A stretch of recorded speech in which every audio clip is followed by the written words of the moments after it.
آپ صلی اللہ علیہ وسلم ایک مرتبہ رات کے وقت حضرت ام ہانی کے گھر سوئے ہوئے تھے. تو روایات میں آتا ہے کہ جبریل علیہ السلام تشریف لائے آپ صلی اللہ علیہ وسلم کی خدمت میں اور جگا کر فرمایا کہ چلیے اللہ کا حکم ہے کہ آپ میرے ساتھ چلیں. آپ صلی اللہ علیہ وسلم اٹھے.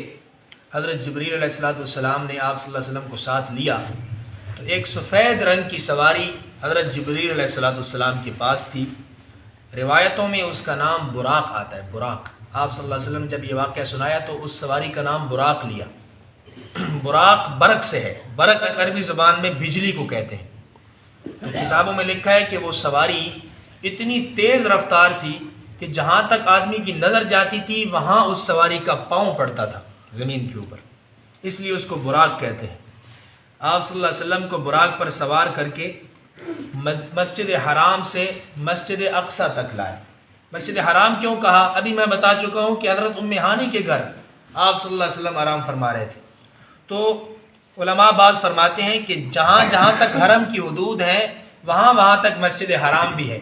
تو اس وقت حضرت ام ہانی کا گھر حرم کی حدود میں تھا، اس لیے مسجد حرام سے مسجد اقصیٰ تک. راستے میں وہ واقعہ بھی پیش آیا جس میں حضرت جبریل علیہ السلام نے آپ صلی اللہ علیہ وسلم کا سینہ مبارک چاک کر کے دل کو نکالا اور دل کو زمزم کے پانی سے دھویا اور دوبارہ سینے کے اندر فٹ کر دیا اور پھر مسجد حرام سے مسجد اقصیٰ تک آپ صلی اللہ علیہ وسلم کو لے کر آئے.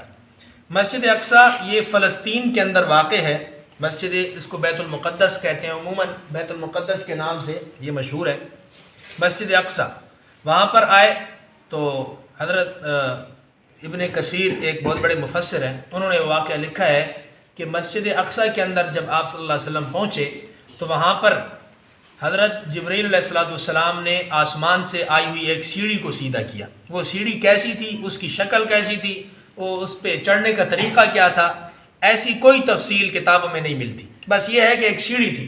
تو ہم اس کو آج کے دور میں سمجھ سکتے ہیں جیسے ہمارے یہاں لفٹیں ہوتی ہیں، لفٹ کہ ایسے بٹن دبایا اور پہنچ گئے 80 نمبر کی منزل پر، 79 نمبر کی منزل پر. تو اس طرح کی کوئی اللہ تعالیٰ کی طرف سے سیڑھی ہوگی. اس سیڑھی پر آپ صلی اللہ علیہ وسلم کو لے کر آسمانوں تک پہنچے. پہلا آسمان وہ ایک تفصیلی واقعہ ہے کہ فرشتوں نے پوچھا کون آیا ہے تو فرمایا کہ محمد ہیں. ان کو بلایا گیا ہے کہ خود آئے ہیں؟ کہا جی بلایا گیا ہے. تو دروازہ کھول دیا گیا. اوپر نبیوں سے ملاقاتیں ہوئی. دوسرے آسمان پر یہی سوال و جواب ہوئے. ادھر نبیوں سے ملاقاتیں ہوئیں. پھر تیسرے پر، چوتھے، پانچویں، چھٹے، ساتویں، آپ صلی اللہ علیہ وسلم ساتویں آسمان کے اوپر گئے.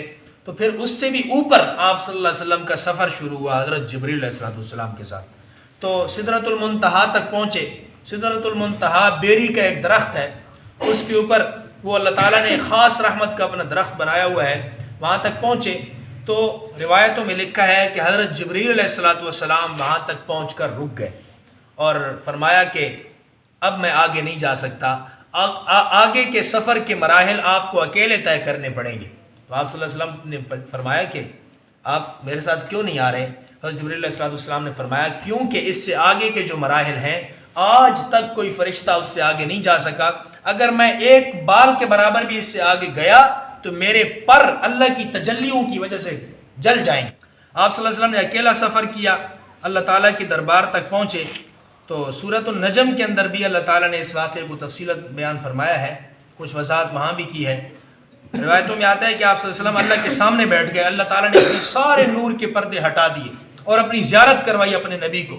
آپ صلی اللہ علیہ وسلم سے فرمایا کہ قریب آ جائیں. آپ صلی اللہ علیہ وسلم قریب ہوئے، فرمایا اور قریب آ جائیں، اور قریب ہوئے، پھر فرمایا اور قریب آ جائیں. اتنے قریب ہوئے کہ آپ صلی اللہ علیہ وسلم کو اللہ تعالیٰ نے بالکل اپنے قریب کر لیا. اب یہ سوالات ذہن میں پیدا ہوتے ہیں کہ اللہ تعالیٰ کیسے ہیں، اللہ تعالیٰ نے کیسے قریب کر لیا، لیکن یہ سب ایمان کی باتیں ہیں، غیب کی باتیں ہیں. ہمیں ان سب پر ایمان لانے کا حکم ہے. وہاں پر اللہ تعالیٰ نے آپ صلی اللہ علیہ وسلم سے باتیں کی، جو بھی اللہ نے اپنے محبوب سے باتیں کرنی تھی. وہیں پر اللہ تعالیٰ نے آپ صلی اللہ علیہ وسلم کو نمازوں کا تحفہ عطا فرمایا. روایات میں آتا ہے کہ 50 نمازیں اپنے نبی کو اللہ نے عطا فرمائی تھی. 50 نمازیں آپ صلی اللہ علیہ وسلم جب لے کر واپس آئے تو حضرت موسیٰ سے ملاقات ہوئی چھٹے آسمان پر. حضرت موسیٰ نے پوچھا کہ اللہ تعالیٰ کے پاس آپ گئے ہیں، کوئی تحفہ تو ملا ہوگا، مجھے بھی بتائیں کیا تحفہ ہے. تو آپ صلی اللہ علیہ وسلم نے فرمایا کہ اللہ نے مجھے 50 نمازیں میری امت کے لیے عطا فرمائی ہیں. وہ بھائی 50 نمازیں، میری امت 2 نمازیں نہیں پڑھ سکتی تھی، آپ کی امت 50 نمازیں کیسے پڑھے گی؟